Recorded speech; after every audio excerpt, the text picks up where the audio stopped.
Motivation. I'm motivated. But what do you do when motivation is not enough? You rely on your work ethic. You rely on your discipline. That's Minetality. Now let's get it. The stage, please welcome Julian Peters. What's going on, everybody? This is Julian with Minetality Podcast. I hope you're having an amazing day. I hope you're having a blessed day. As y'all can hear my voice, I'm extremely excited, and I'm going to tell you why. First of all, moving to Arizona has been amazing. I've been able to meet some fantastic people already, been able to interview some, got some more on the way, so be looking out for that. One of the people that I will be interviewing very soon is Hunter Rhoads, my boy Hunter Rhoads, the owner of Baked and Boujee Cookies out here in Surprise, Arizona. Now, I know y'all are real big fans of the My Cookie Dealer, and I feel that they're doing their thing, but I'm going to keep it real. Baked and Boujee is on another level. So here's the announcement, okay? Baked and Boujee and Minetality Podcast will be partnering together. There will be a discount code available for you to use to get a discount off on those delicious cookies. I'm talking about Captain Crunch, Rocky Roll, S'mores, peanut butter, Reese's peanut butter, whatever you want, you'll get. Each cookie has 12 grams of protein in it as well. I'm telling you, they taste great. They look great. They are half-pound big. I wish I had one right now. I would eat it, but my coach is probably watching, so I won't do that. But as y'all can see, this is a great opportunity. I want you guys to support myself. I want you guys to support Hunter and order as many cookies as you can. Look at me. As many as you can. 30. All right? Love y'all. Have a good one. What's going on, everybody? This is Julian back with Minetality Podcast. For those listening, welcome back to my voice. For those watching, say hello to my beautiful face. I'm here. Today, this is the first edition of Bro Chatting. I got my homeboy Mike Lee, or Michael, as some might call him, and I got my homie Hunter Rhoads, aka Mr. Baked and Boujee. And we are getting ready to just talk about some things, have a little fun, and hopefully y'all can learn a thing or two out of what we discussed. So how y'all doing today, man? Good, bro. Can't complain, man. You trained already, Hunter? Yeah, this morning I went. Yeah, I got to go after this. So let's hear it. Now. Oh, still? Yeah, I got to go after this, man. What you got today? Chest. I hit legs yesterday for the first time in like a month and a half. So a month and a half? I'm playing. I don't go that far. It looked good though. Hey, you got up a little bit of weight. You had like 405 on squat. Small little 405. Little 405. I saw that. Small. He's all nonchalant about it. No, because the reason being is because he is like a quadzilla type dude. That's why. I like leg. I actually like leg day. I'm crazy enough. Yeah, bro, leg day is my favorite. Both y'all weird as hell. So, like, I think it's because go ahead, growing bro. up. You go ahead. I'll come back. Yeah, go ahead. I think it's because growing up in Oklahoma specifically, like at least back when we were growing up playing running back. When it comes to like training and stuff like that, they just know, like, you know, we ran a lot of like still when I was coming up. So I think that it was one of those things where if you're running back, they just emphasized training legs so much. It just became. And then when I got to college, our strength and conditioning coach was a USA Olympic lifter. Right. And so the mentality was way crazier than like we were required to go literally like ass to calves, like for real. And so now that I lift just on my own legs, like the purpose was you wanted to engage like everything. Now I'm just like, I really just want to hit one muscle group when I'm hitting squats, so I don't have to go that deep. So now it's fun. That wasn't fun. In college, it was not fun because, like I said, going ass to calves is detrimental. Yeah, I hate leg day. I'm just going to go ahead and preface that with saying it. The only reason I do lift legs is so people can't say I don't. There's other benefits. Yeah, I mean, there's other benefits, but I don't really care about them. Like, I just do it. Bro, think about like this though. Like, you can't really build you can't really build a solid upper body without a foundation, right? Oh, I agree. It's necessary. I just don't like it. Y'all not. Nobody in this world gonna make me like training legs, bro. But I can lift with everybody, and I tell them that like I do this so you can't talk to me. Like that's it. Well, that's how I figured out you were strong because you throw out, 405. It's not like crazy weight, but for somebody who like kind of half-asses leg day to just casually throw on 405, like, and then pulling 5.5 plates off the floor. Right, that's pretty strong. Mm-hmm. So, and a major part of why like I don't like legs is because I've experienced so many injuries, though, bro. Like, not just in lifting. Like, I've dislocated my hip squatting, like popped my hip out of place. But then, like, even in basketball and football, I've dislocated my kneecap twice. I've torn MC, like, so it physically hurts. Then I realized, like, it's not just that, but form, hip flexibility, like all that shit needs to be involved in order to make it better. And like we didn't pay attention to that growing up. Like nobody taught me that. No. So I learned to hate it for those reasons. I'm sure if I really approached it where, you know what, I need to make sure I'm stretching before I'm getting my hips flexible and go, I would probably love it a little more. Mm-hmm. I got to the point where I started to kind of start disliking leg day just because it was causing me so much lower back pain.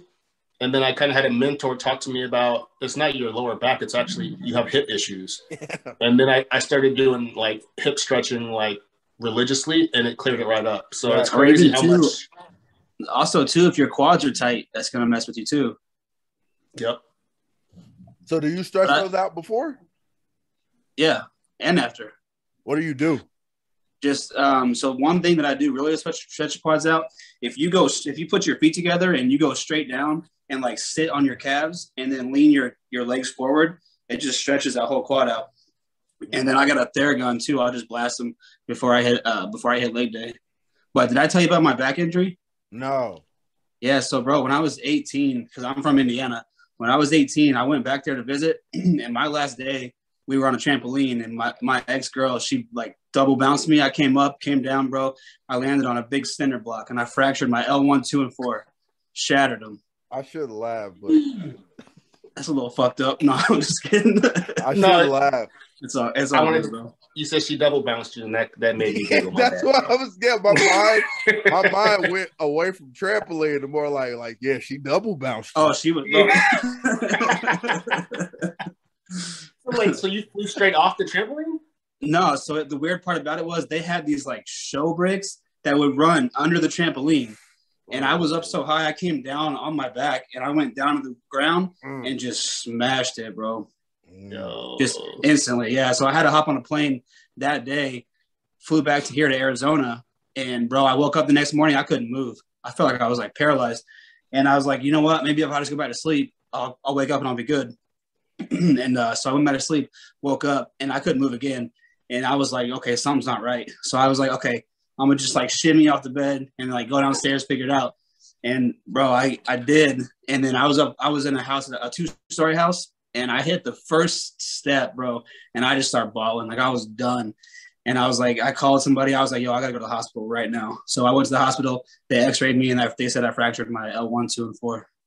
Just shattered them. Yeah. Bro, actually, so what you just said is something we can go ahead and get into start discussing, which is I don't understand, and it might be from the sports backgrounds that we have, but like this whole I'm gonna be a man and fight through an injury in bodybuilding got to be the dumbest thing I've ever heard. But it's like so common for everybody to be like, man, I hurt my shoulder yesterday. I'm gonna give it a couple days. I'm good. What? Like what? Yeah. So what's y'all's take on that, man? Take care of yourself.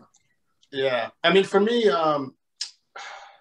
so I'm usually talking to, so I train people, but I'm usually talking to people who are just, your average Joes, if you will. And I always tell them to listen to their body, to, be just in tune with what's going on. And it's hard for a lot of people that grew up from a sports background. I know me specifically. I mean, I was always trying to play through ankle injuries, pulled hamstrings, all that kind of stuff. But at that point, I was trying to get a scholarship. When you go to college, you're trying to get to the league, you're trying to get to money.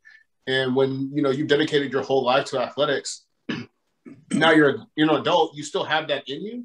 And then you have to, like, for me, I've got 5 kids, a wife that stays at home. It's like, bro, nobody's paying you to do this. Like, if my bicep is hurting, and arms are scheduled today, guess what? I'm not doing arms until my arms no longer hurt. Like there's no need for me at this point to push through.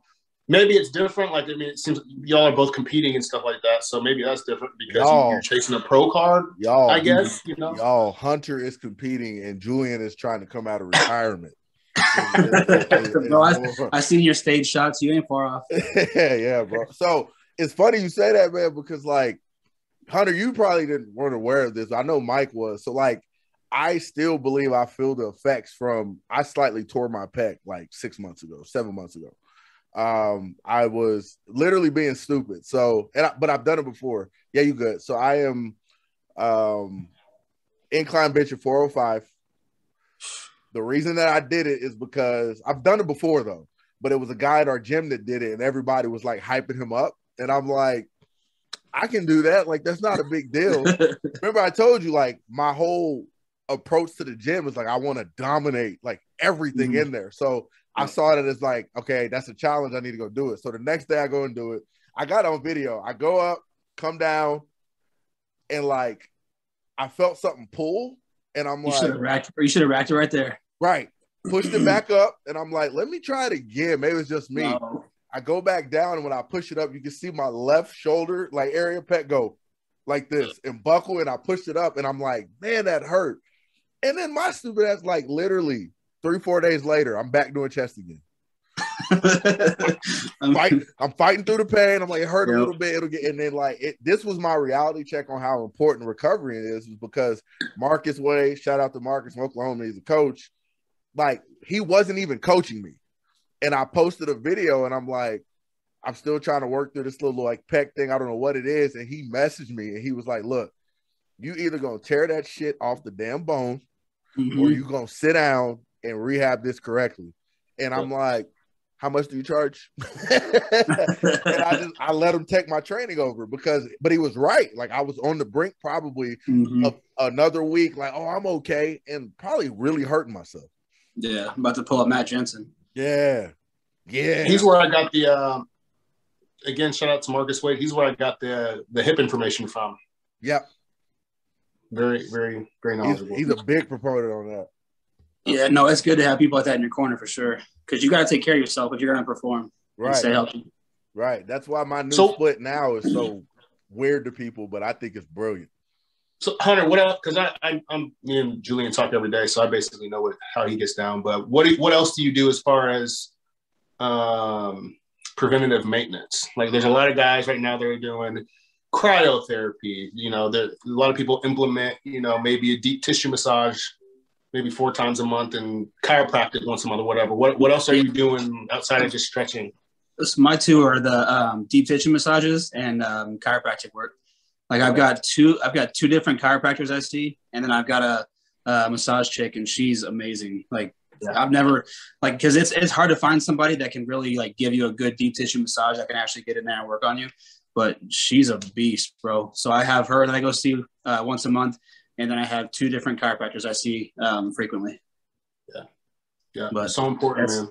Yeah, it's very important. Very, very. And it's something where it's one of those things where since it's not always covered through, and me and Julian talked about this on probably I think the last podcast, but it's one of those things where for a lot of people it's not always covered through insurance, and it's an expense, and there's a lot of when you're really trying to eat right and do all that stuff, take supplements, whatever else is going on. I mean, it adds up, and so you start to question, can I get away with not doing this? Exactly, and that's the first one to go. And that's usually and that's usually the first thing to go too. Is like because people are like, oh, I don't really need it that bad, but you really even before chiropractic work though, like finding a good PT, like that's super important too. Like before you go straight to a chiropractor, you should look into a PT. Like that's super important too. But yeah, people because it does add up and it's very expensive. So people are just like, oh, I'll brush that off. I don't need it. But that is just as important as, keeping up on your diet and your training, because if you can't take care of your body, your training is going to suffer. If your training is suffering, you're not progressing, so it goes full circle, It really does, bro. That's the crazy. I just interviewed a person a couple of days ago. She's a physical therapist. She's first of all, so she's IFBB bikini pro. She's 50. Shit. That's all I'm gonna do for y'all watching. Look at my face. She's 50. Ivy Bikini Pro. She just won a master show, and then she's going to Tampa right now. Probably gonna win that one. But she was talking. We talked about recovery. But one of the things she spoke about was, have y'all heard about this newbie machine that they came out with? I think Brad Rowe uses it. Have you heard about it, Mike? Nick Welker uses it too. Yeah. Have you heard about it? So vaguely, tell me about it. It's basically like electrical circuits or whatever, kind of like that they put on you work out. But I guess it sends a message to your brain. And I guess when we work out, we only use like 40% of the muscle fibers. This machine causes you to use like the other 60. So you're really so is it the stuff where you have the pads on while you're working? Yeah. That looks like a crazy workout. She said that like she uses it for her legs and like glutes, obviously, because she's bikini. And she was like, my workouts now only last like 40 minutes, 35, 40 minutes. She's like, I used to be in her. She goes, it's so much, but you really do use those fibers.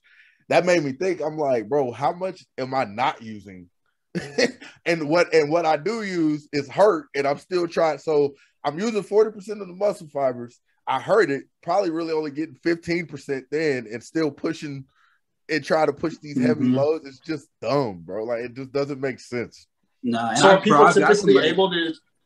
Are people able to typically to do more weight? Nope. With the nope. Hell no. No, usually less weight. And I was gonna say, bro, I've got somebody out here who does that. Really? Yeah, Dom Pelosi. Okay, he's out here about 4 days a week. I might have to check him out, man. Yeah, I'll give you his contact info. He's solid, bro. He works with Charles Glass out in California. Oh, okay. But he's over in Arizona like 4 days a week. All right. Oh, yeah, I might have to hit that up for sure. So, next topic, man. Let's talk about one of the first things was training to failure. I personally am not a believer in training to failure. I'm also lazy, so whatever. I work by myself too, so like me training to failure, I feel like could be a bit of a death wish because I like don't want to be trying to squat to failure or deadlift to failure necessarily by myself. That could be just a fear thing. That's just me. But what is y'all's take on training to failure? I'm all about it. I'm all about it. And I'm even about pushing past failure too. If you got a spotter with you, absolutely. Because, you put that certain type of load on you and, it's only gonna increase the workload you're putting in. So, I mean, I don't know. I just feel like if you leave reps on the table, you leave stuff like that on the table, you're missing out. I feel like when you really push past failure, I feel like you're recruiting more muscle fibers that you wouldn't have prior to if you were just stopping short. If you had a set, you went to 12 on, but you could have got 15. You know what I mean? Or even like the same idea as like a static hold. Like you start doing stuff like that, that's just going to recruit more muscle fibers and just help further progress you. I feel like so I'm a big advocate of training to failure, even past failure too. I say that I'm an advocate. So I always train by myself as well. I say I'm an advocate for training to failure, but you can't ever actually reach true failure unless you have a spot or unless you got like just a dope setup where, you can safely do it. So exactly. I guess, what's that? I was saying exactly. If you set yourself up right to where it's safe, you could absolutely go to failure.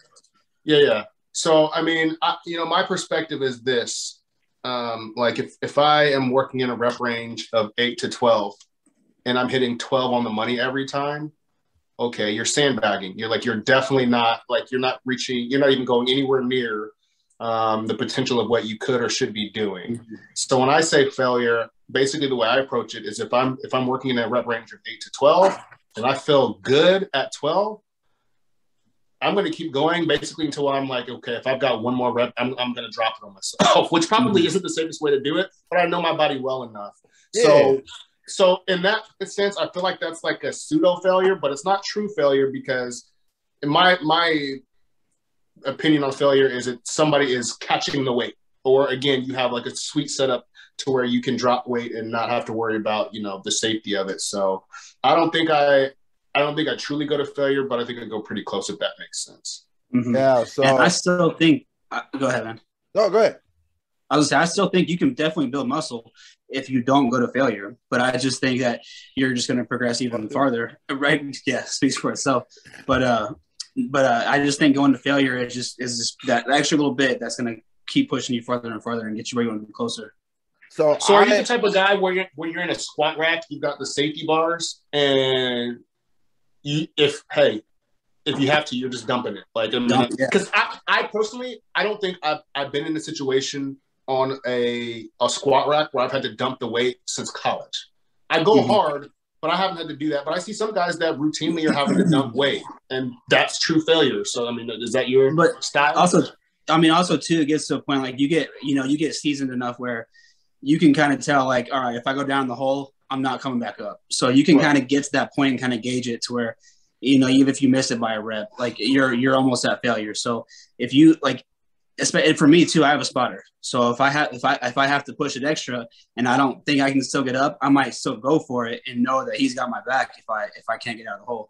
But yeah, like I'm saying, if you like once you get a little more experience, you kind of know, where you're going to fall in that range of like failure to being able to, or if you have to dump it, you kind of know, where it's at. But I would argue that I agree with you, but I would argue that, and we've all heard this, your mind is going to quit. Sometimes your mind will quit before your body really has to quit. And Absolutely. So like a perfect example for me is I feel like I know myself pretty well too. Like, man, if I go down one more time, I'm not getting back up. But if I had a spot, I bet it just does something to you mentally, and you have two more. Yeah. So that's why, I know it's getting caught up over semantics about like true failure, but I feel like if you're going about it that way, saying I know if I go down one more time, I'm not coming back up, that's not failure. Because a lot of times, if you had a spot and you have that mental crutch there, you're capable of a little bit more. But that's about as close to failure as I'm close to. I'm comfortable with getting though. And that's the difference is knowing if you got a spotter there, you don't. If you don't have that spotter there and you don't want to have to get in that position to where you'll have to, ditch the bar or something like that, that's the difference, of getting to that, like, okay, if I go down one more time, I ain't getting up. But if you got a spotter there, you have that confidence and you'll do it. And so I don't know. Me personally, that's why I think it's good to train with somebody to be able to push to failure. But then again, like I said, you can still build muscle without pushing to failure. Can I talk now? Yeah, bro. Negroes taking over my. No, I'm just playing. So what I will say is like I agree with both of you. Number one, so I think I see perspective from both sides, and I agree. What I have started to do is I am a 6 to 10 rep guy, and if I am struggling to get 6, then I know I'm at a pretty good point to where I'm maximizing my lift and the almost failure. If I get to 6, 7, and I can't keep pushing, like you said, it says like on bench, let's say, I can feel that like this is tough. This next one I'll die. Like I know, I know my body enough to know that. I also changed how I approach how I lift. So I used to be the guy 135, 185, 225, 275 working sets. I completely changed that. It's 135, 225, 315, 1 rep for a feeler, and then I'm going heavy for 3 working sets at a 6 to 10 rep. So like I feel like I'm pushing myself more in that type of rep range and in that type of approach. So if I'm not training to failure, I kind of think I'm on Mike's side to where if my rep range is 6 to 10, I'm struggling to get 6. That's as close enough that I'm gonna get the failure. I'm not gonna go any further than that. Yeah. And that's like you said, 6 to 10. That's your range. You hit it. Yeah. So that's perfectly good too. And that's kind of like how you first explained your training. That's kind of how I train too. Like it's like a Jordan Peters style. Like you'll go in small increments to move up, and you'll touch the weight for 1 or 2 reps, and then once you get to that top set, it's time to go. Mm-hmm. It's time to work. Yeah. Mike, okay. I see your face over there. Yeah, you thinking? No, this is just an honest question. So, like your warm up sets, how many times are you hitting those? Once. No. I mean, like, you're just feeling the weight? Like 135. Oh, 135. 12. So yeah, for me, like when I first my first starting weight, I'll hit it for 10, 12. My next weight, if I jump a little bit more, I might hit it for 4 or 6. And then as I get heavier, it's like 1 or 2, and then 1 or 2, 1 or 2, and then that top set, you go nuts on it. Balls Like to the wall. Exactly. And my top set, I call them my working sets. I'm not going lower than 315. So like it's 315 or up. So when I get to, like I said, 275 for that 1 or 2, I can kind of gauge how I'm feeling for the next. Exactly. So if 275, I go down once or twice, I'm like, oh, that was cake. Then my 315 is going to be one more feeler set just to feel that weight. And then I'll start at 335 and go from there. Yep. Same thing. And you're not like, think about it, bro. We again, this is the broness of us training and like learning, but I know for a fact I used to tax myself before I got to my working sets. Because I'm doing 275 for like 10, 12 reps. Why? Yeah. And then your gas being top. Yeah. The goal of a warm-up is just to get blood in there. Warm up, get blood, and so like a lot of people, I see a lot of people do that. They're hitting all these warm-up sets and doing it for 6 reps, 8 reps. Well, like how the hell do you expect to keep your working sets high efficiency and performing high if you're already taxed? Yep. I think I'm even more conservative with the number of reps before I get to my working set. Like I'll hit 135 like 10 to 12 times, but it's like a good stretch.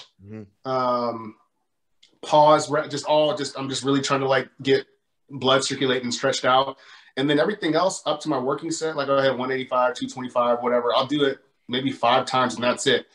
And it's really just me like wanting to fill it. Like, all right, I can basically, once I get under 225, I can pretty well tell you how I'm going to hit 315 and above, like by how 225 feels. And so when I'm at 225, 250, whatever, I don't do any more than 5.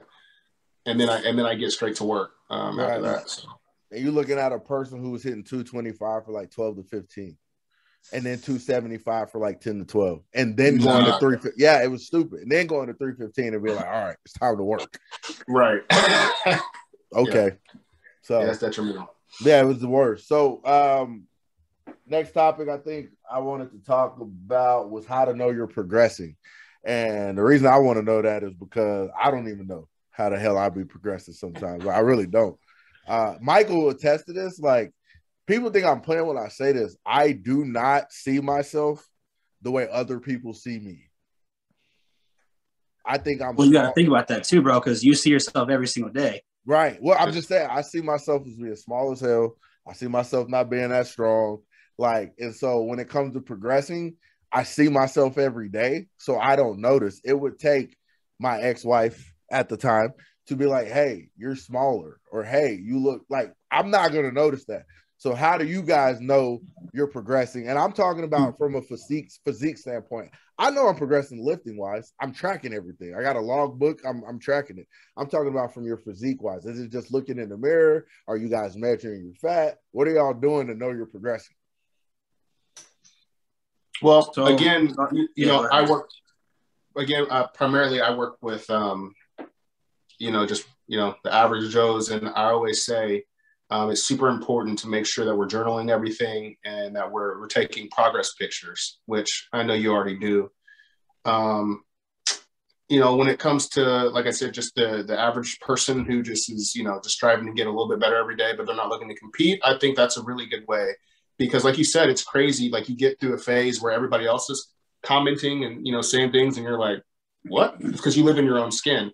And then all of a sudden it takes somebody to say, okay, look back, 8 weeks, 12 weeks, 16 weeks ago. And then you're like, oh, wow. Like, I had no idea I came this far. I never thought about it from like an actual competitive perspective though, because you have like your cycles and seasons, and sometimes you're going to put on a little bit more body fat. And then, sometimes you're going to cut it down and you're going through these, highs and lows. And then maybe you take a break for a year or so. You see that a lot of competitors take long breaks and it might feel like you're regressing. So I don't know. I think that's just a really tough one, specifically when you're competing and you've seen yourself on stage before looking your absolute best, like Photoshop. And then it just seems like everything else, in my opinion, would just be like, you're kind of in limbo. So that was a long-winded answer, but I think progress pictures are really the only way to like consistently measure and evaluate.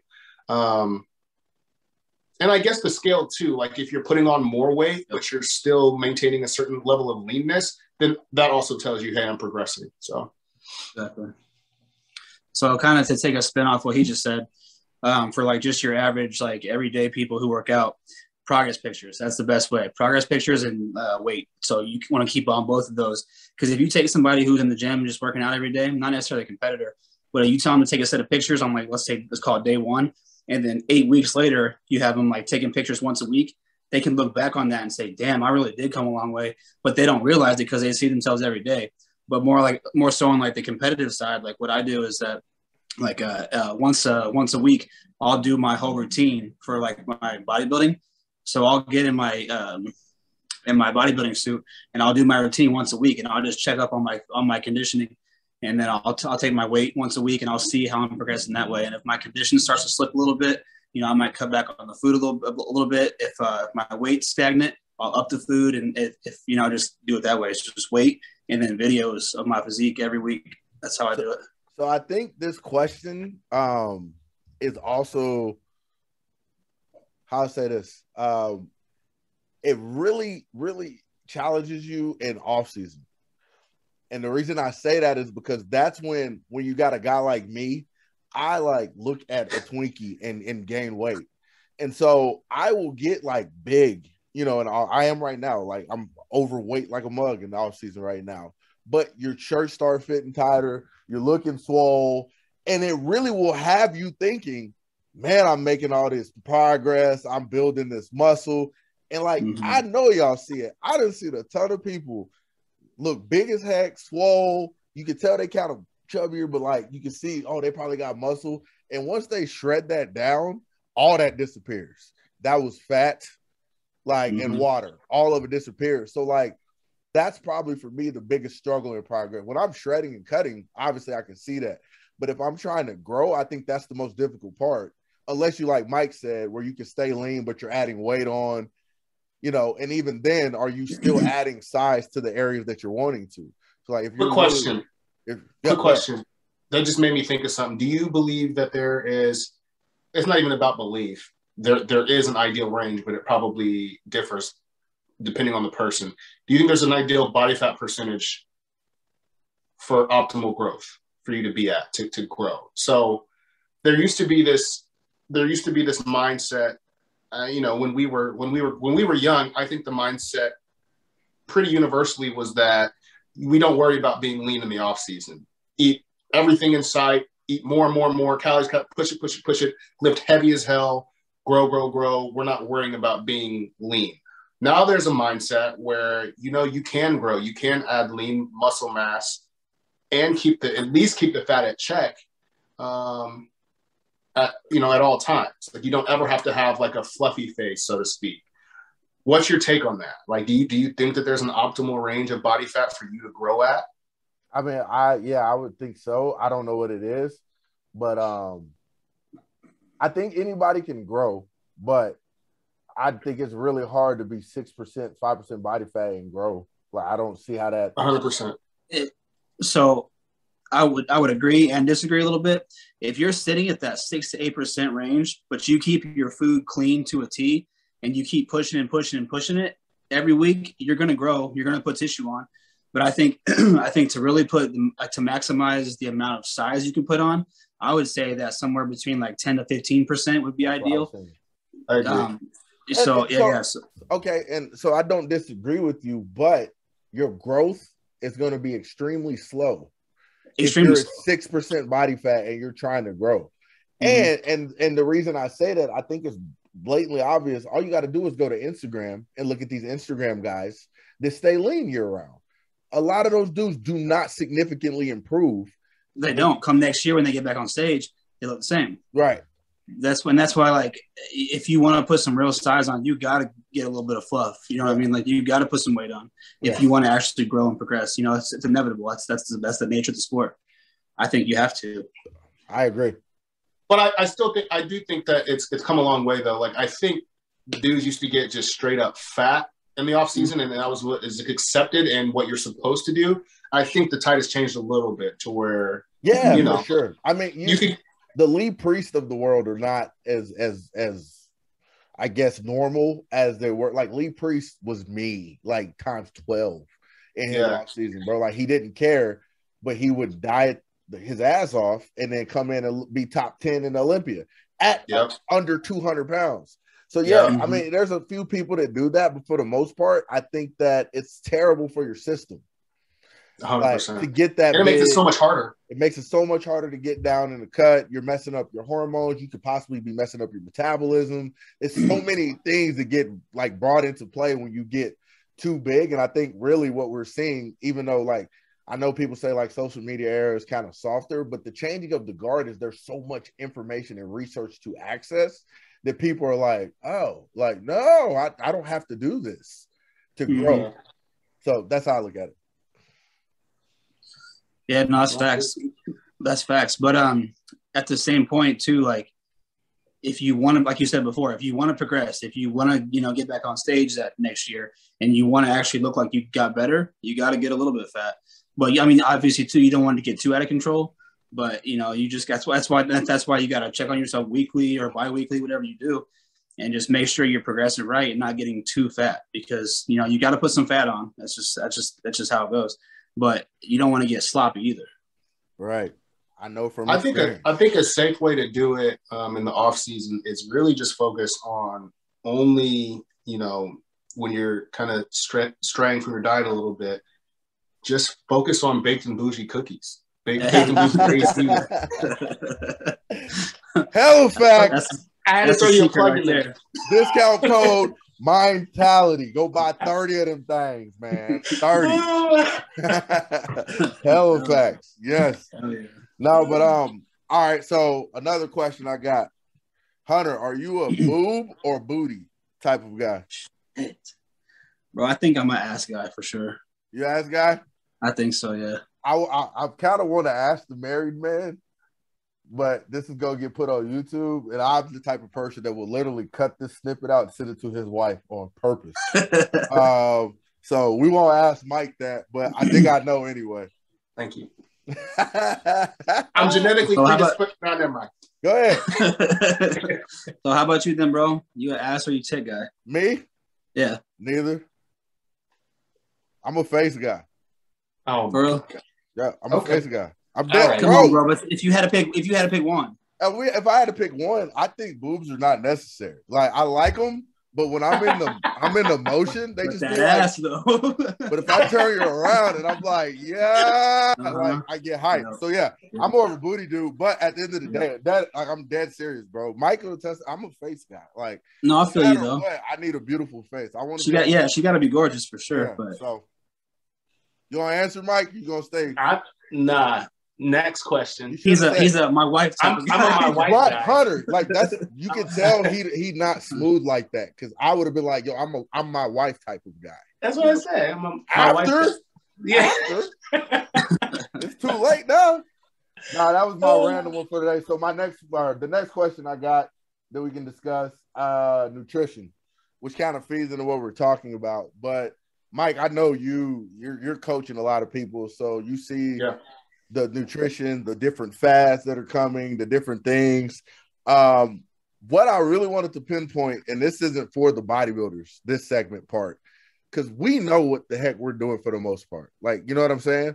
For the people who don't really have a clue, my question to both of y'all is, do they have to take the route that we do to become healthy and look better? No. No, I'm going to say no off the bat. But look, a lot of my clients are going to probably beat me over the head for that, because I do hold them to a really high standard early on. And the reason so I have more of a competitor mindset with my just everyday clients. What I mean by that is, you know, calculating macros, scaling everything, strict with the water intake, making sure they're all getting all their supplements and stuff like that. That all stems from like the bodybuilding like kind of background. But I think that most of the people that come to me have these really lofty goals that they want to accomplish in a very short period of time. And for me personally, I'm responsible for them. So we have a goals call. They tell me what their goals are, all that stuff. And they, I just think the best way to accurately and predictably be able to scale progress on a week-to-week basis, you have to be kind of calculated with it. Like, you can't just say, oh, I'm just going to make better overall, like, eating choices. Like, so many people get lulled into that. I'm going to make better eating choices, but they're not tracking anything. One week they're down 4 pounds, the next week they're up 1, then they drop 6, then they gain 9, and they can't figure out why, because the whole time they were eating somewhat clean. Well, I mean, I think whenever you're getting started, I do think you have to be a little bit more methodical about it, more calculated. So I think it's good to start that way. When somebody's kind of figured it out, though, you know how it is. Once you get on a meal plan and, it's 6 ounces of that, 3 ounces of this, after a while, man, you could be in a hotel with no scale and just scoop it out with your hand and throw it on a plate or on a scale, and you'd probably be right on the money after you've been doing it long enough. Right. And so I think once you get somebody to that point, I think that's when I start transitioning people more into what I would call like the lifestyle phase, so Mike, which is not being so down. Let me ask you this before I know Hunter got something to say, but as a trainer, as a coach, as a personal trainer, what do you do? What's your goal with the clients that you train? Yeah, so I always say I have a short term and a long term. Like, they come to me, a lot of people start out with just like a 4-month program, and they'll be like, I want to lose 25 pounds. You guys know, because you know how to drop for a show and stuff like that. That's pretty attainable if you know what you're doing, right? So my first goal is whatever it is that your goal is that you told me, if it's reasonable and attainable, like, that's the first goal. My long-term goal for you is to turn this into a lifestyle. My long-term goal is for you to be able to start incorporating things back into your diet that you've been missing. You drink a little bit, eat here and there what you want, and be able to maintain your ideal. And for you never to rebound to the point to where you feel like you completely lost it. Yeah, and need me again. I feel like after our time together, if you feel completely lost and you're going to screw up everything, then I failed you. And I think that's a really big difference between me and a lot of these guys out here, because obviously if you can keep somebody dependent on you, you can keep the money flowing. But that's not my perspective. My perspective is, if we can achieve your goal and I can teach you how to do it, and I can help you attain like long-term health and feeling good about yourself, you're going to tell your friends. You're going to have to tell your friends, because your friends are going to ask you, because they're going to see it. And that's been my experience, and that's been why, my business has grown the way it is. So that was a long-winded answer, but no, you don't have to do the bodybuilding approach. You don't have to weigh everything. But I do think if you have lofty goals and a timeline that you want to achieve it in, being more dialed in, kind of like a bodybuilder type style is probably the best way to get to your goal. The quickest, but then to maintain it, you don't necessarily have to be like that, if that makes sense. So that's my approach. Yo.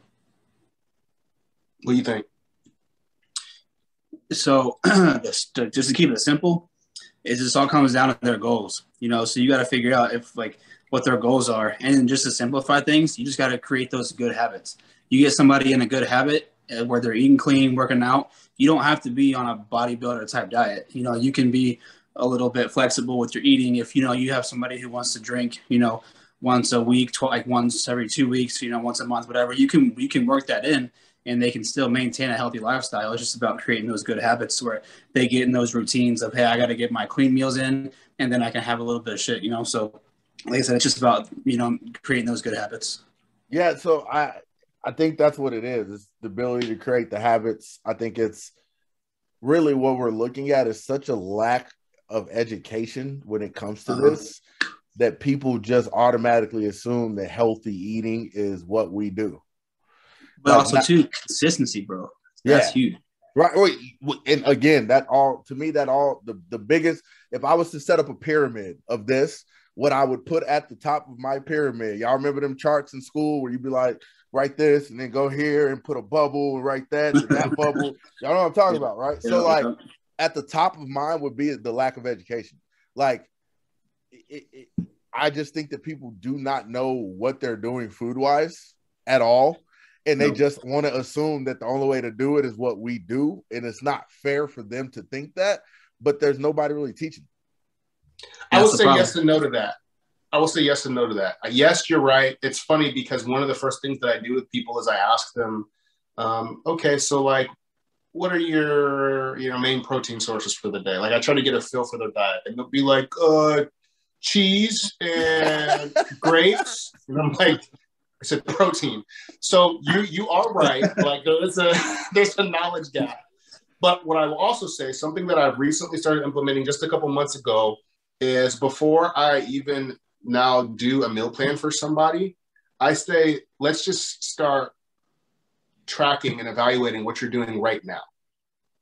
Mm-hmm. And we'll do that for like a month. Like I'll give them the supplementation they need and the workouts, but I'm not making any meal plan up front, which sounds crazy, right?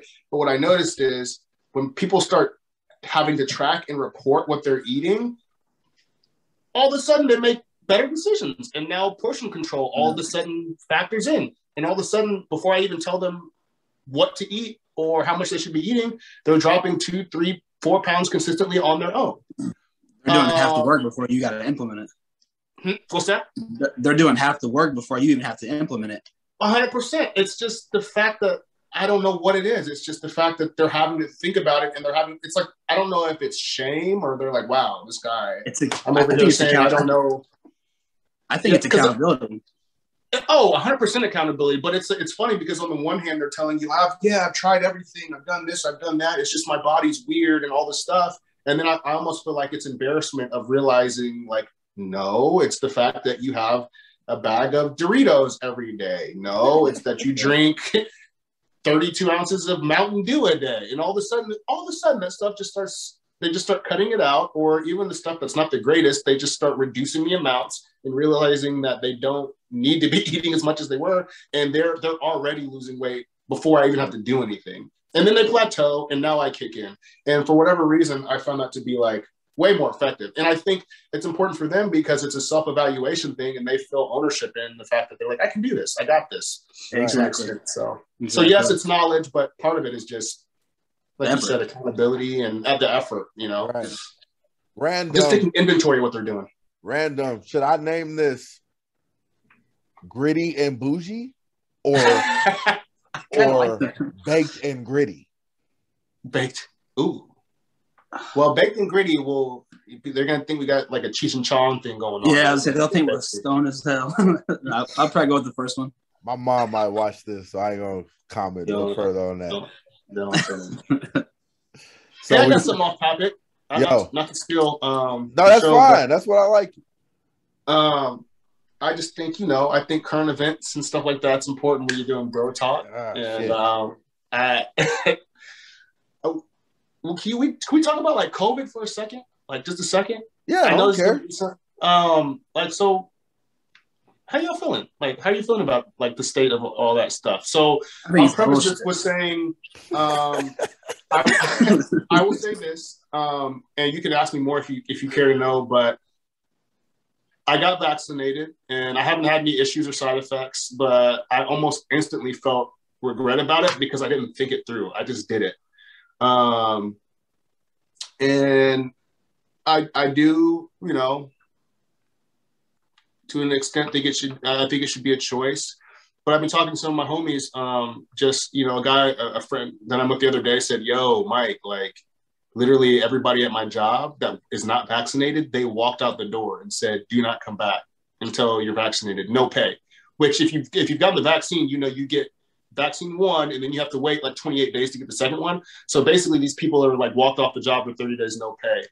And then the stuff that you're seeing in New York now, where you're supposed to be allowed to go into public establishments without their vaccination cards. So I think that's complete control, and I think it's bullshit.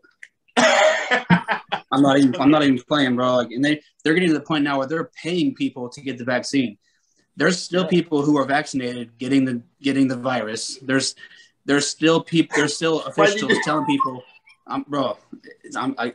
we could go on for days about this, but I'm telling you, like, there's people that even that are vaccinated, that the people they're still having to wear masks where they go.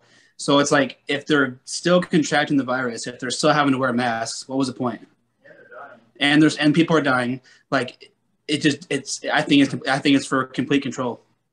To be 100%. Control what? Like what are they like? Because if you gotta, do you think they're gradually stepping people into something? Like, okay, if we can get them to comply with this, then the next step is then they can control else. you. If it's like, wait, what happened? Somebody called me. I'm on my phone. Okay, so it's like this: if you're dependent, or if you're independent, the government basically works for you. But if you are so dependent on the government, you got to comply with whatever they say. So it's like, how do I put this, man?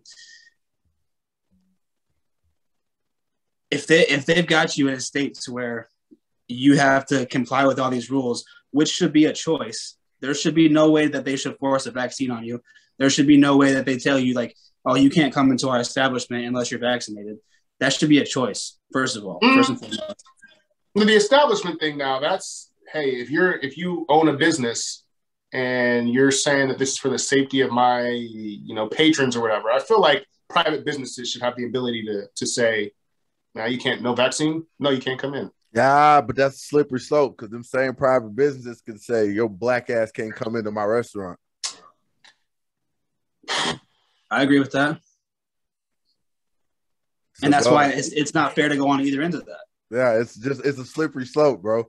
Because if you say that, then there's no justification that says I can't deny you for being gay, black, whatever. If you say that.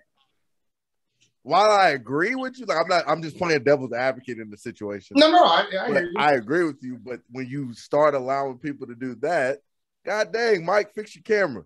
When you start allowing people to do that, it could make it worse. There's a lot more things that can lead to it. I'm gonna tell y'all the truth. I really don't know what to think about this COVID situation, about this vaccine. I have not gotten a vaccine. I do not plan on getting it, but it's not because I'm like anti-vaccine. I just don't see the need right now. I ain't got sick. I'm good. If my job was to say, hey, Julian, we're getting ready to go back in the office because we all went basically from at home, and we would like you to have the vaccine, like in order to keep my job and keep living and breathing and eating, I'm going to get the vaccine. I do think it's weird that I think what this displays is like, I think we forgot for a while that like the government and America is like ran by humans, and like humans can make mistakes. And so when COVID hit, nobody was prepared for it. And it was a shit show and scrambling everywhere. And they just have yet to be able to recruit from that. So it's just like, we're seeing a bunch of humans act irrationally. It's just at the highest, I guess, level that we're seeing it at. Like from president all the way down, didn't nobody know what the hell to do. Then it was a vaccine, but really they only got the vaccine because they wanted to make it okay to open businesses, because we probably should have never shut down in the goddamn place. So now it's like, okay, well, this is why we shut down. Now we got this vaccine. We need y'all to go get it. Now people are realizing that, like you said, the vaccine really don't work like that. And now it's just more of a shit show. Like that's really, well, this is how I see it. What's crazy too is one of the biggest things that's been baffling or irritating, confusing, whatever you want to say about all of this is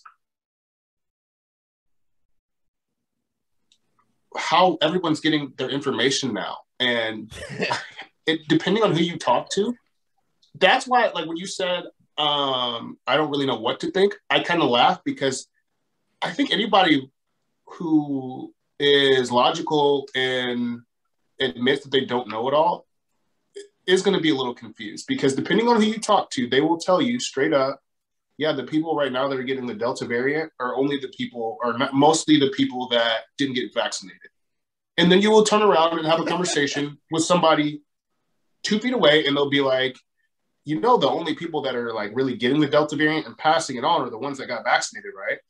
And both people will be college educated, somewhat smart people that are, worth listening to. And they have both completely different, it's like, where are you getting your information from?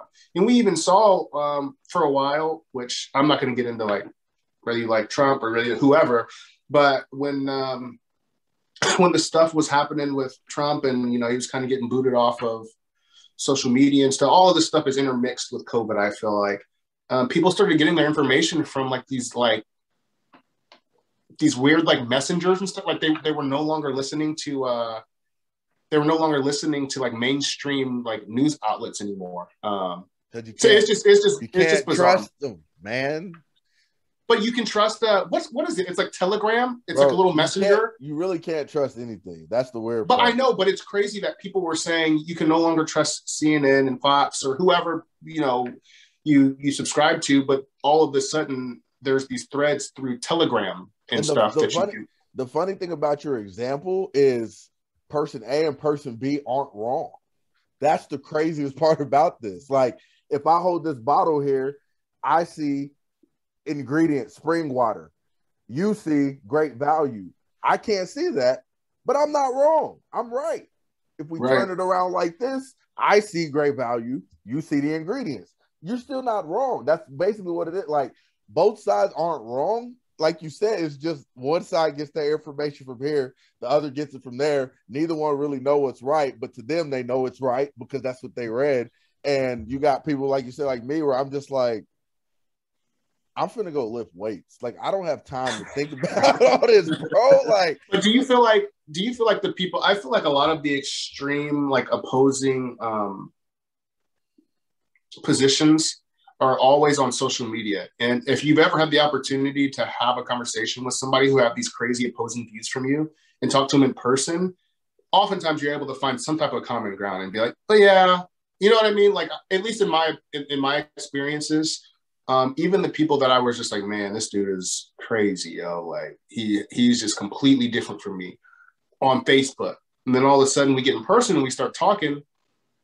We kind of want the same things, and yeah, we differ a little bit in our opinions and get our information from different sources, but we're not the gap's not as far and wide as I thought it was. No. Yeah, anyways. I agree. That's a good topic. I'm gonna bring up another one. Mike, have you ever sold drugs?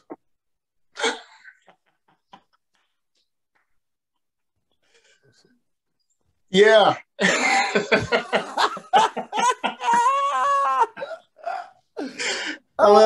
I would tell you why this is funny, because it really didn't occur to me that I was. So my 8th grade year going into, I shouldn't even say this. I definitely can't say names, but my 8th grade year going into freshman year in high school, I had snapped my wrist, like a compound fracture. I was riding 4-wheelers and snapped my arm in half. And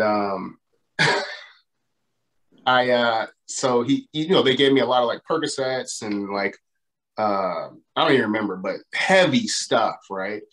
So I used it to the point that I needed. And I basically like, I like the feeling of it, but I don't have like an addictive personality or anything like that. So I had like, out of 90 pills, I had like 60 left. And I'm like, And I don't know. I honestly don't know how this came about, but I was in the locker room. I won't say what sport. And all of a sudden, like my football teammates, so they started approaching me. I'm like, yo, you got this, like that? I don't even know the story. I could put 3-4 names out in front of you right now. I'm sure, probably. Don't do it, though. Hunter, we went to the same high school, by the way, in case you didn't know that. Okay. Like, So, anyways, long story short, they start offering me like $3, $4, $5, $6 a pill, and I'm like, what? Like, I just started selling them, and then I went back to the doctor, and this was like months later, and he was just like, all right, Mike, on a scale of 1 to 10, where's your pain at? I'm like, 12. It's a 12. I need more of them. My mom looks at me like, what? And so, I don't know if it was on the way home, but shortly after that, she asked me about it. And I'm like, Ma, you wouldn't believe, this is how green I was.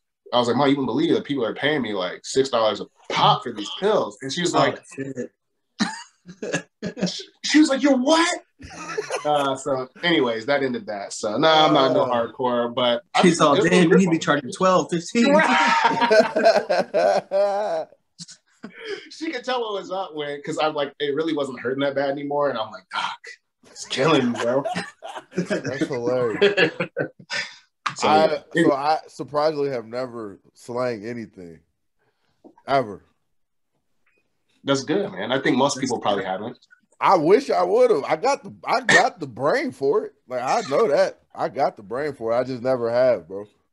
You know, I think we know Hunter was like Al Capone of Arizona at one point. So I mean, anyway, that's how you know. I don't care. Nobody say if you say something, they go.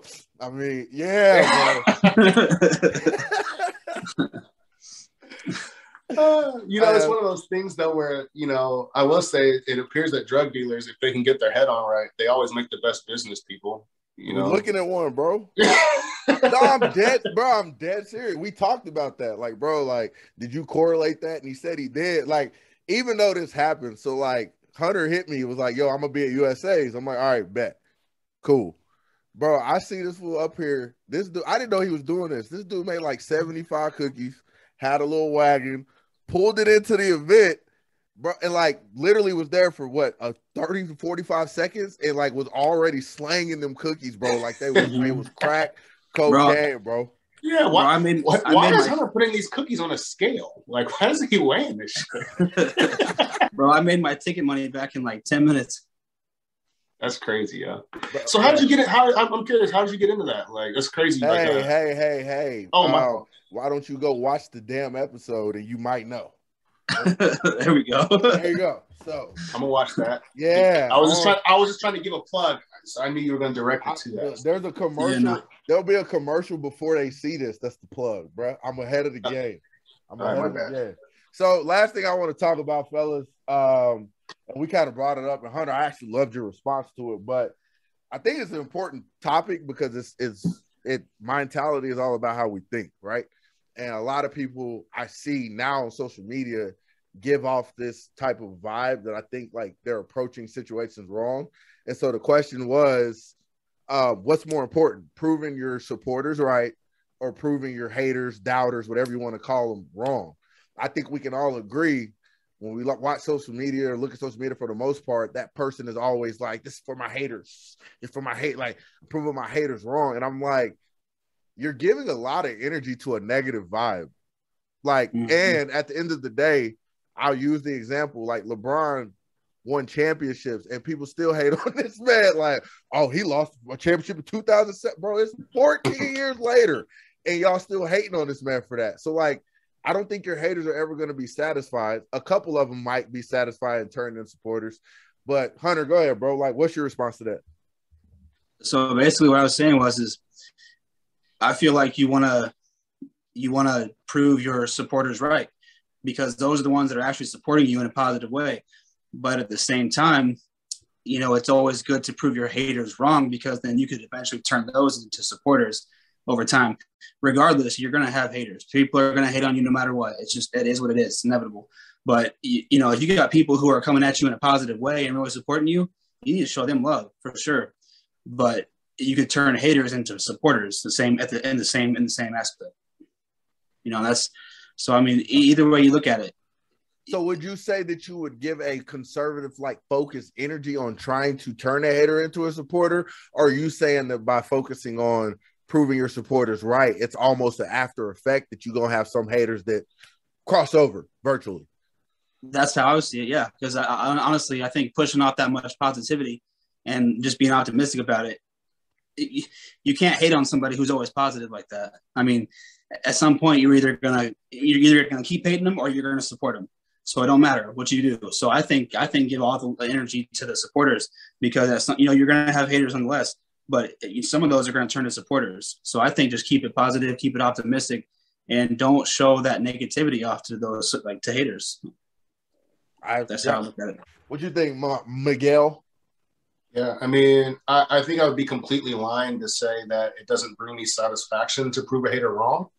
It's just that gets none of my energy or focus. It's not a motivator for me. Like, I don't get motivated by trying to prove a hater wrong. My motivation comes from the people that show me love and support me, even when they probably shouldn't. Like, I think I said before that they show me love in spite of me. They believe in me in spite of me. Like when I'm displaying my shortcomings or I'm having a bad day, week, month, whatever, they choose to see the best in me. That's what motivates me. You're what welcome. Motivates me is when I make a risky business decision and then it gets really tough. I don't care about what a hater has to say about that. I can pivot and do something else and make money. What I care about is my wife, who said, "No, Mike, keep going. Like, you can do this. Like, even though like I failed." That's what motivates me. I gotta put on for her, right? Prove her right. You know, my mother-in-law, my mom, like my family, like the Jew for me is like a big supporter.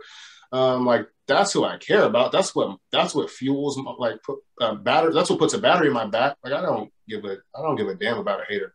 Quite honestly, I'm so quick, but that's just my personality though. Like just in general with negativity, I'm so quick to cut negativity off. Like the moment, it's probably a flaw, honestly. The moment I feel negativity or I don't feel good, like I will go ghost. Like I don't have any problem just distancing myself and just pushing negativity aside. So I mean, that's my answer. Like I said, you know, it's great when somebody's talking against you and you know it, and then you prove them wrong. That's cool. Like I can definitely get joy out of that, especially in sports and stuff like that. You know, trash talking and stuff like that. You beat somebody, it's cool, but it's just a lot more gratifying, fulfilling, and motivating to me to focus my energy on the people that show me love. I like it. So for me to answer this, I gotta be like blatantly honest. I think that I am in the process of growing and developing into proving my supporters right and realizing how important that is. But I thrived off wanting to prove my haters wrong. And I think Mike would agree with that. Like I thrive in like negative or confrontation is a big part of my personality, which I'm trying to change. Like I like to hit just straight on. You know what I mean? Like, and I know it's not healthy now because I'm getting older. Like I'm growing and realizing that. But the best showing that I've had on stage was because the year before I got killed. And I wrote down a list of everybody that beat me and woke up every day and looked at it. And I called it, "This is my revenge tour." For a year, like off season, everything. I'm getting revenge. And like I was pissed off because a bunch of people laughing at me because they're my show. And like I'm gonna prove all y'all wrong. And that's what I literally filled myself off of. Now, looking back, I'm like, that wasn't healthy because I would say that I'm still struggling with this today, yo. When you're trying to grow and not focus on the haters, what do I have for fuel? Well, hold on though, because just because they beat you don't mean they were haters. That just fueled your that's why I said people were laughing. Like that's why I added that on. Because I had talked such a big game. It's my first show. Like, I'm going to do well, da-da-da-da-da. And so it was like, oh, you didn't do that good? Oh, you placed that? I thought you would do better than that. That's funny. That's what I'm talking about. Not the people that beat me. Now, I did have like a resentment towards the guy who won and like who got second and third. I hated them for doing that, but they did nothing for me to cause the hate. I'm just like, you beat me. I hate you. Like, that's literally what it was. But what I'm saying is like, looking back, I don't know if that was healthy because once it was over, then what? Like I had nothing else. So like the fuel that I was using, now I got to go back and figure out where to find that or pull that from somewhere else to push me for the next show. Whereas if I'm only focused on who's supporting me, I would never have to do that. But see, maybe it took you from doing that to get to a positive state of mind. Yeah, but it took me like 6 years later, Hunter. I'm hard. I mean, I don't think negativity in general is a bad thing to utilize as a motivator. I was specifically talking towards a hater. It makes me think of, those situations where you come up short in a playoff game or something like that, and you have a coach that grabs you by the arm or puts his arm on your shoulder. You see the other team celebrating. They're not necessarily hating on you, but he says, look over there. Remember this feeling. Remember that when you go back to practice, when you hit the weight room, when you do this, when you play every game, every rep, whatever. I think that's healthy. You know what I mean? That's negativity. That's not hate, but I think it's good to utilize stuff like that. So that feeling that you probably felt when you saw, people standing up with their arms raised or whatever, and you had to stand to the side while they were getting their, little trophies or medals or whatever. I think that's good. Bro, I got that same feeling this past weekend. I knew nobody on that stage. Oh, you just wanted to be. I was just like, bro, I should be up there. Like, what am I doing? And like, got mad. Like, really, my drive home, I'm just like, what's wrong with you? Like, why are you doing this to yourself? Like, not to be there. But like, I knew not one dude on that stage, but I hated every one of them. Like, I admit that. Like, I was jealous. Like, damn, I wish that was me. You know what though? Just knowing you personally though, I feel like that's probably more of a I'm not gonna say you hate yourself or have a resentment, but I feel like that's more of a anger with yourself. Mm-hmm. Just me knowing you personally and watching you progress and what you've been able to accomplish. I mean, I think you know very well that you should probably already. I'm gonna say it. You don't have to say it. I feel like you should already be a pro, and I know the potential that you have, and you've had some setbacks.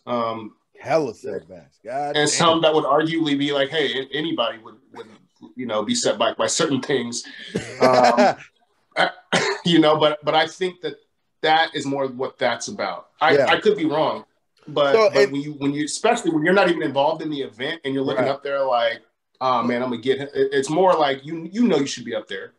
I can actually say that like by listening to what y'all are saying to me, I might not have been focusing on the haters, but I was focusing on the negative feeling that didn't necessarily come from the haters. But like you said, Hunter, it could have been just the fact that I did bad at the show. So maybe I wasn't ever focusing on haters. I just gave it that title, and it was more so I never want to get on stage and feel like this again. Like I never want to, let myself down or my coach or whoever. So yeah, I think y'all are right. I was looking at it differently. Yeah. Well, in the same aspect too, that right there, if you get through that, you use that motivation and then you get to that end goal and you achieve it, you just prove your supporters right at the same time. Right. Because they believed in you the whole time. Right. Yeah. I agree. No, I thought it was a good question to ask, and I real talk, like y'all kind of changed my perspective. I was not focusing on haters. I was focusing on that, like you said, Mike, that negative feeling because it was the same feeling this past weekend. That's how I felt. I could correlate those two feelings of like, bro, like, you know what I mean? Like, so I get it. Yep. So what's next for y'all, man? Hunter, I know you in the off season getting all bulky.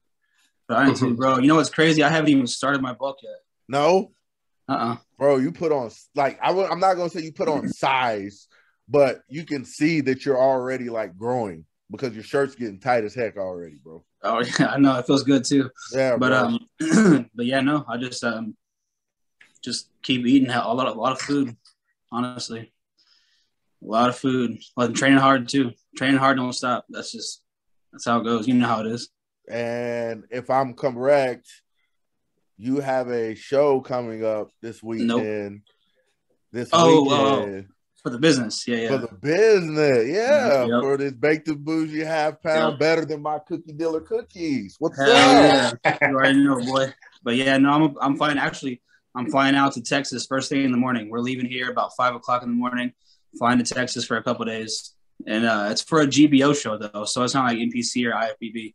It's for a GBO show. It's the Porter Classic. Yeah.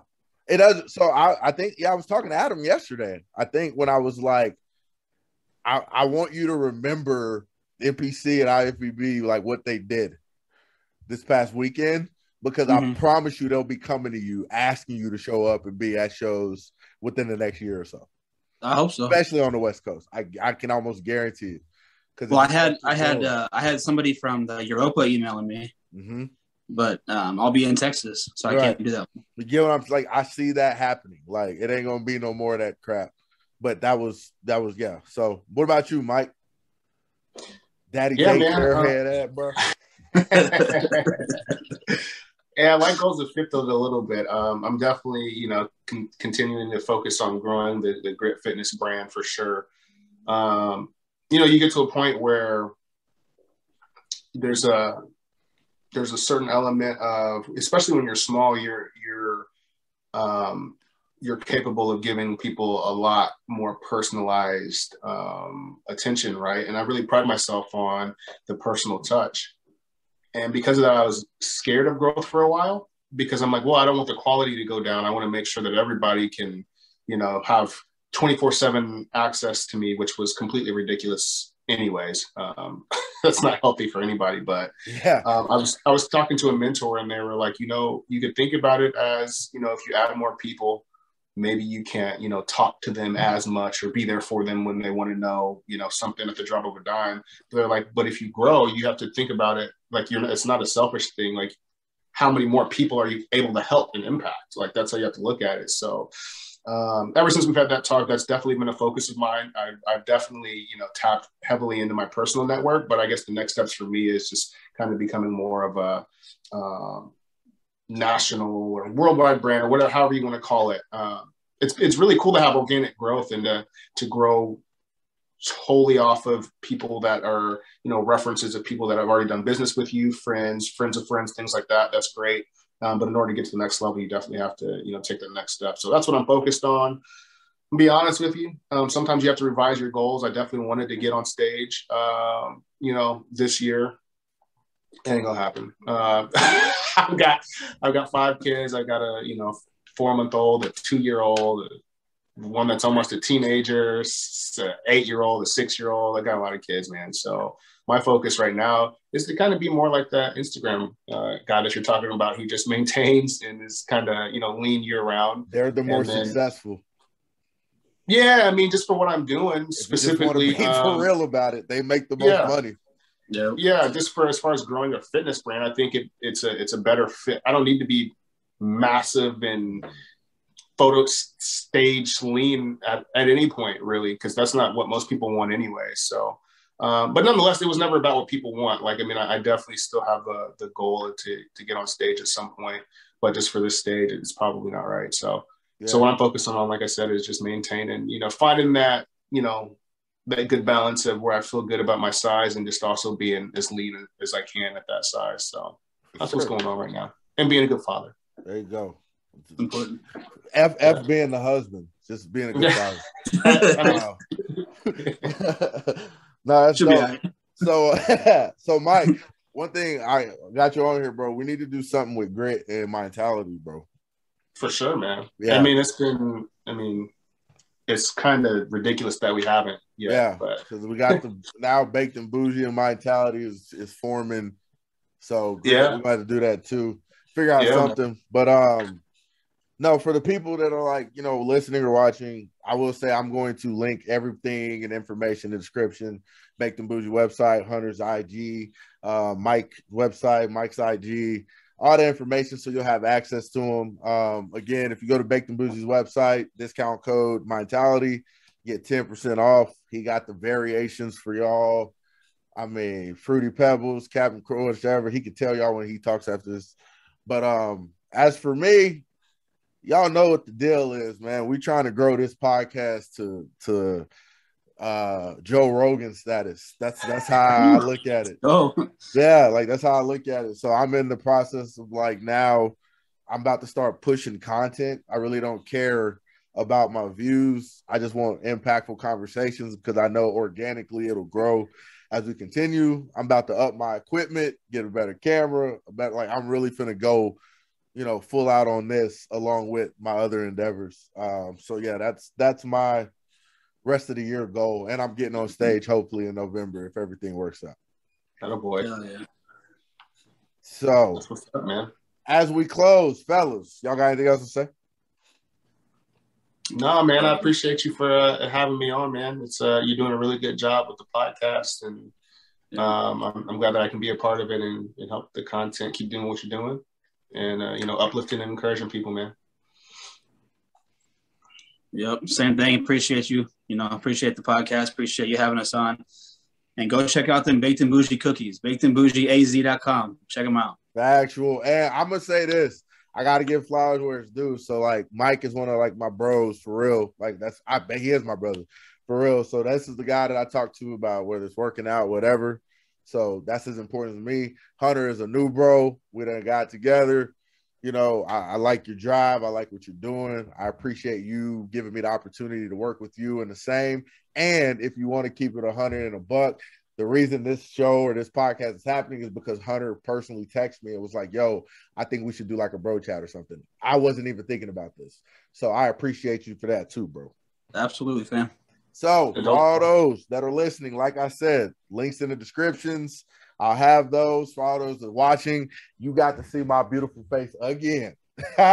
You're winning, along with two more beautiful men in Mike and Hunter. So again, go bake them bougies, order 30 of them things. Check out Mike if you need a trainer. If you need any personal training or anything like that, he does online as well. I'll be linking that as well. We thank y'all. And this is not the last time we do this. We're going to try to make this a thing that we can not only just have us, but try to bring somebody else on here. I see a couple of like IFBB pros that are interested in joining us and having conversation too. So I think it'll be dope.